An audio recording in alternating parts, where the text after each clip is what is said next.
good morning, good afternoon, good evening. You're listening to the Thai Expat Daily Show. I'm your host Kieran Mack and thanks for tuning in. Don't forget to like this video if you're watching us on YouTube and please do subscribe. We're also available on Apple Podcasts, Spotify, Amazon Music and a host of other podcast players. Now that that's all done, let's jump into today's show.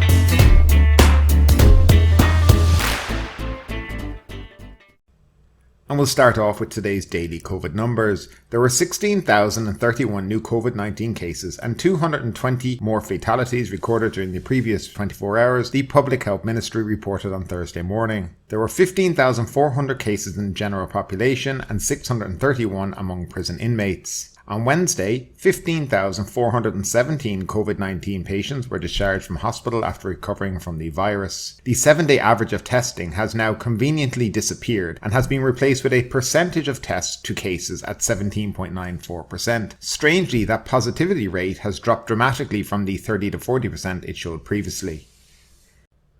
Now our first story of the day, CCSA shake-up looms. The Centre for COVID-19 Situation Administration will continue its role in leading the country's fight to contain the COVID-19 outbreak, although it may later be transformed into a new body under a new disease control law that will replace the state of emergency, the government said on Wednesday. According to the Deputy Prime Minister, because the CCSA was established under the emergency decree, when the state of emergency is lifted, then the CCSA will technically no longer exist. However, in practice, the CCSA will continue to function while the government deliberates the new disease control law, although it may have to be transformed into something else after the state of emergency is lifted, he said. Mr. Wasanu was responding to questions about the possibility of dissolving the CCSA when the government revokes the state of emergency, which it said would usher in the next steps of containing the coronavirus outbreak. The government is waiting for a new law that will allow it to declare a state of public health emergency without having to invoke the emergency decree, which generally covers all other emergencies including terrorism and mass unrest, he said. As the general state of emergency has been used for some time now, the government has found that it doesn't exactly fit the public health emergency the country is dealing with now. As such, a specific law is required to replace the general state of emergency, he noted. Public health emergencies require specialised measures that other types of emergencies may not need, before admitting that since 2005 the emergency decree has been used as if it was a one-size-fits-all solution. When the new law is in place, a body even larger than the CCSA may be established if needed, so it doesn't really matter if the CCSA is dissolved or not, he said. Political protesters have accused the government of using the decree for political purposes, as the prohibition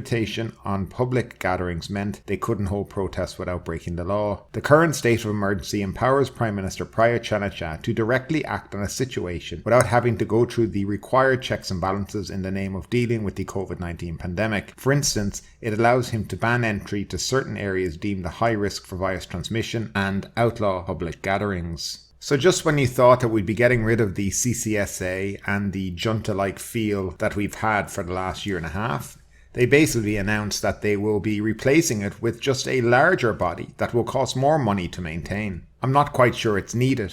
Surely the Public Health Ministry could do the job. If it can't, then what's the point of the Ministry of Public at the end of the day? I do think they just want to have another body which will give them more legal powers over people and give them the ability to curb protests against them. But we'll see how this plays out in the next couple of weeks. Now up next, digital health pass to be required for domestic flights. The Public Health Ministry yesterday confirmed the introduction of a digital health pass for use by passengers on domestic flights. The ministry confirmed it has signed a 3-year agreement with the Civil Aviation Authority of Thailand, CAT, and the Airlines Association of Thailand for the use of the app on flights with 7 airlines so far. The 7 airlines are Bangkok Airways, Thai Smile, AirAsia X, Nok Air, Lion Airways and Vietjet Air. It added that the app would receive and store information from the Health Ministry on an individual's vaccine status. This will then be incorporated into the existing More Prom vaccine app, which was initially devised for people to book COVID-19 appointments, which was modified in due course to merely report any adverse vaccine reactions encountered. The Digital Health Pass is essentially an electronic health certificate in digital format that will contain 3 essential pieces of information relating to a person's vaccination details and COVID status. 1. COVID-19 vaccination patient data relating to the individual. 2. The result of any RT-PCR tests from participating hospitals and the results of ATK tests from participating clinics and pharmacies. And 3. The results of serum Ig antibody detection. All data stored in the app is secure, the ministry assured. The app is encrypted to prevent tampering, and the data is stored using blockchain technology that adheres to international security standards established by the Electronic Transaction Development Agency and requires the consent of the document holder under the Personal Data Protection Act. Citizens will receive a digital health pass when they have successfully been administered 2 COVID-19 vaccinations or have successfully undergone COVID-19 testing at a hospital designated by the Ministry, which will be certified by the Ministry of Public Health electronic stamp. Those who have been vaccinated but do not receive the digital health pass on its release are advised to check with the hospital where they were vaccinated. Satyajit Ray, Deputy Public Health Minister, said that as the Centre for COVID-19 Situation Administration eases restrictions, a new set of precautionary measures are set to be adopted by the aviation industry under a practice of universal COVID-19 prevention, and the app is a key component of this. At this stage, the digital health pass will be used for domestic flights only and expected to become operational soon. However, it may well be utilised for services in shops, restaurants and venues where customers are required to provide proof of their vaccine status at a later stage.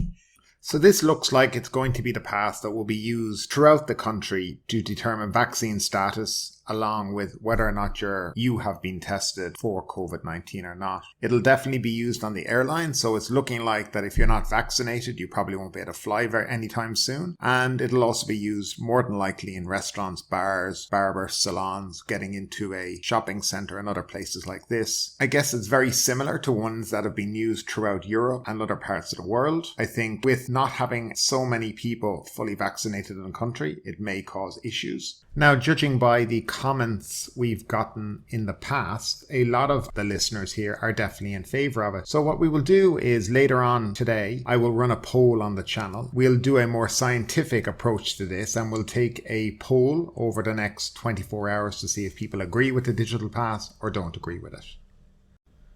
Now up next, reopening jitters strike in Pattaya. Hoteliers in Pattaya City have expressed concern over the feasibility of fully resuming under the city's reopening scheme, as the still serious COVID-19 situation may hinder efforts to draw foreign tourists back. Pisut Seku, president of the Hotels Association in the Eastern Province, said hotel operators weren't even certain if the government would finally allow Pattaya City and 2 districts in Chonburi to reopen for tourism on October 1 as planned. They are still waiting to hear from the government for a final decision, Mr. Pisut said. Although more than 40 hotels are taking part in reopening preparations, the question remains whether it was really feasible to resume full business operations. Considering the COVID-19 situation, hotel operators can really only hope to earn income mainly from Thai tourists visiting at the weekend and on holidays, which won't be enough to cover the costs of operations. Operators were worried that given COVID, foreign tourists might stay away. These hotel operators nonetheless want Western tourists, especially those who want to get away from the cold winter in Europe, to spend time in the picturesque seaside city and enjoy a warm climate. However, the COVID-19 situation here is considered critical and deters people from those countries from coming, he said. Despite that, several groups of British, Chinese and Indian tourists have already expressed interest in coming to Pattaya. If the government stands firm on the October 1 reopening plan, it should speed up rolling out tourism events aimed at attracting international tourists and creating a standard for tourism during a time when COVID-19 is still out there, he said. Chonburi Governor Patakon Tinachai said Pattaya City and Muang and Banlomang districts of Chonburi will be included in the government's next tourism reopening plan. Under the programs called Pattaya Sandbox and Chonburi Move On, foreign tourists will be transferred from the airport to the quarantined for 3 days at hotels in the 2 districts and Pattaya, said Mr. Piakorn. If cleared of COVID-19 infection, they will be allowed to travel more freely in zones and on routes prepared for the reopening programs. About 80% of people in Pattaya have already been vaccinated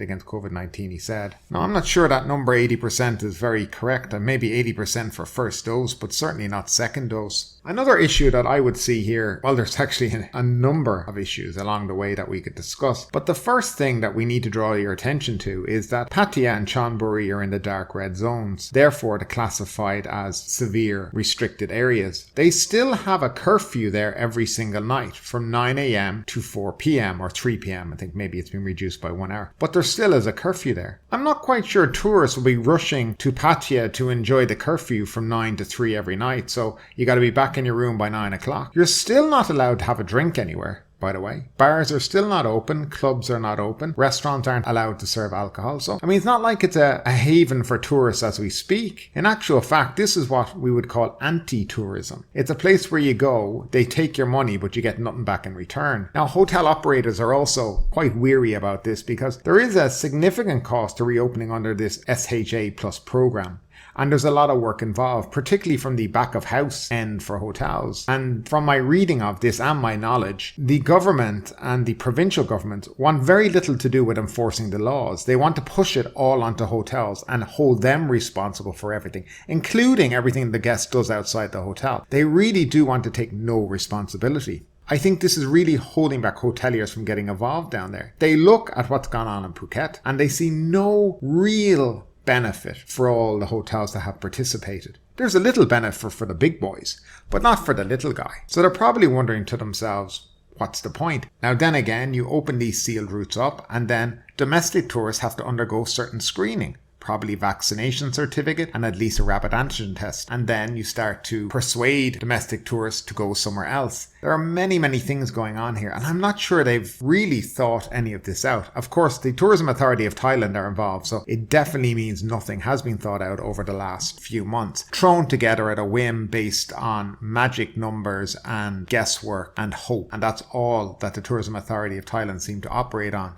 If I was Pattaya right now, I'd be probably concentrating more on Thai domestic tourism and then focus on the country fully reopening in December or January, which means they wouldn't have to go through all these standards for only a couple of months worth of business. It's probably not worth it at the end of the day. So I'm not quite sure what's going on here. It seems that we first had Hua Hin now who are not really so interested in getting involved in it. And it looks like Pattaya are a little weary as well about getting involved. It'll probably hit Chiang Mai next because theirs is not a true sandbox either. It's more a sailed route. So we're going to have to just keep our eye on this and see what really is happening. The only news that seems to be coming out about this is cities and areas not wanting to participate. We don't hear about the places lining up to get involved in it. And it probably has a lot to do with low vaccination rate and probably not seeing a return on their investment for getting involved in this.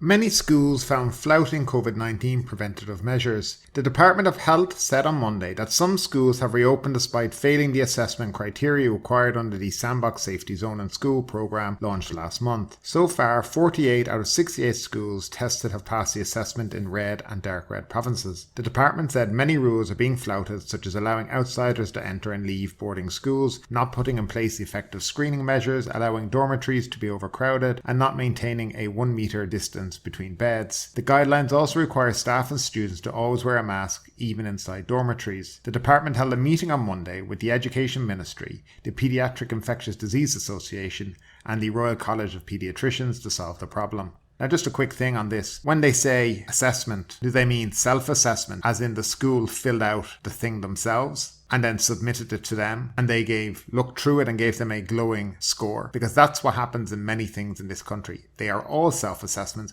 with no inspection, and this is probably what's gone on in this case too.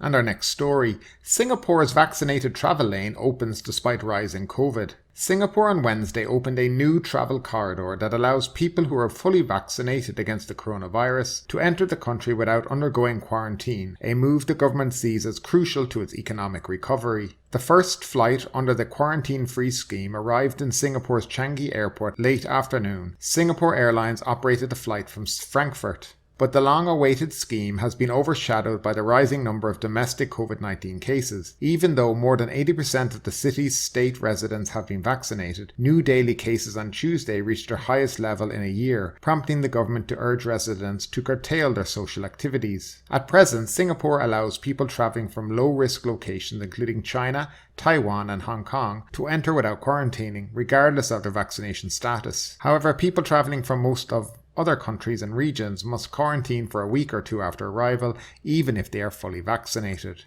The new scheme, called the Vaccinated Travel Lane, will first cover travellers from Germany and Brunei. Most arrivals are expected to be from the European country, given the size of its economy. Germany was chosen first due to its high vaccination rate, relatively stable COVID situation and connections to the city-state. According to the German embassy, nearly 2,000 German companies are represented in Singapore and an estimated 8,000 Germans live in the city-state. Travellers using the new travel lane must have remained in their country of departure and or Singapore in the last 21 consecutive days before the departure for Singapore. They are also required to take PCR tests before departure and on arrival at Changi Airport. They must also take tests on the 3rd and 7th day of their stay in Singapore. Now this is Singapore gradually reopening to the rest of the world. Pretty much sounds like the Phuket sandbox, to be honest. Vaccinated, pre-departure PCR test, arrival PCR test on your 3rd day, and then your 7th day. So yeah, it's just another Phuket sandbox, but rebranded as the vaccinated travel lane. I think it's more geared for businessmen than tourists, and we'll see in the coming months whether they start to relax their entry requirements even further. Hopefully so, because it's a country I definitely would love to go back to. I have a good friend who lives there, and I've always had a fondness for Singapore. And finally, the Phuket News Roundup. Yesterday we had 219 local COVID-19 transmissions. We had 291 international arrivals through the sandbox scheme. Nobody tested positive for COVID on arrival. They arrived on 3 flights, 2 Singapore Airline flights and 1 Qatar Airways. 314 travellers tested negative for COVID during their 2nd test with no positive test results, while there were no reported infections during the 3rd and final swab test of 330 tourists. Since the 1st of July, 29,654 travellers have availed of the sandbox programme. As of today, 92% of the Phuket population has now received 1 dose of the vaccine, while 72% are fully vaccinated. In other Phuket news, arrivals warned not to use saliva COVID-19 test kits. Health officials at the Phuket checkpoint in Phuket have warned that they will not issue negative test confirmation documents for antigen test kits that check saliva samples only. Arrivals who present saliva test ATKs only will be denied entry to the island. Park official look out for crocodile. Officers at Sirinat National Park on Phuket's west coast are still keeping watch for a crocodile in their area despite a fruitless search yesterday afternoon. And finally, rollout of 3rd dose booster jabs underway in Phuket. The Phuket campaign to provide 3rd vaccination injections as booster shots to increase protection against infection of COVID-19 among frontline medical workers and officials began at the indoor sports stadium at Sept today. But ultimately, with this story or anything else that stood out to you today, I'd love to know your thoughts in the comments down below. Because yes, this is a news show, but it's also a conversation. Now keep that conversation going. Make sure you like this video, subscribe to the channel, share the video, and do all the good stuff that does help that YouTube algorithm. But ultimately, my name is Kieran Mack. You've been listening to the Thai Expat Daily Show, and we will see you next time.